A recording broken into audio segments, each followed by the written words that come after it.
Zdravo đaci! Sledi priča o tome kako se glasovi dele prema mestu izgovora. To je u stvari priča o tome koji deo našeg govornog aparata proizvodi neki glas.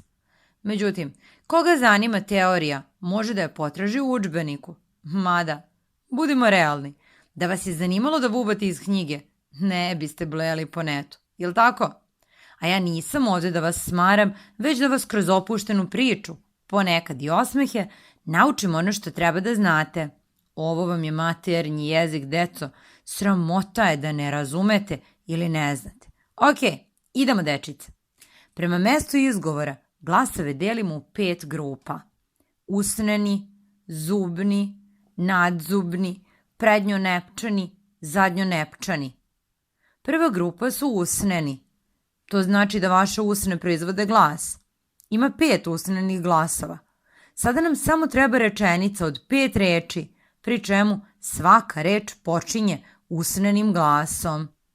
Recimo, baba povraća mamine fuj vanilice. Usneni su dakle b, p, m, f, v. Ok, idemo dalje. Zubni glasovi. To znači da jezik dodiruje zube. Ima 5 zubnih glasova. Opet nam treba rečenica od 5 reči koje će počinjati zubnim glasovima. Deda Toza zgazio cicine sarme. D, t, z, c, s. Ok, idemo dalje. Nadzubni su treća grupa.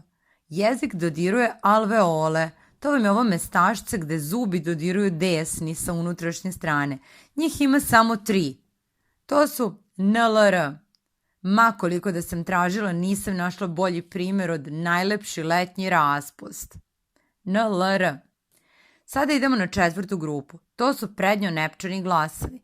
Ima ih 9 i uz rečenicu je mnogo lakše ih zapamtiti. Čujte ovo.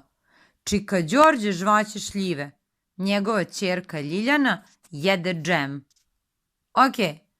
Č, đ, ž, š, nj, ć, lj, j, dž. Ok. I poslednja grupa su zadnjonepčani glasovi. Njih ima 3. K, g, h.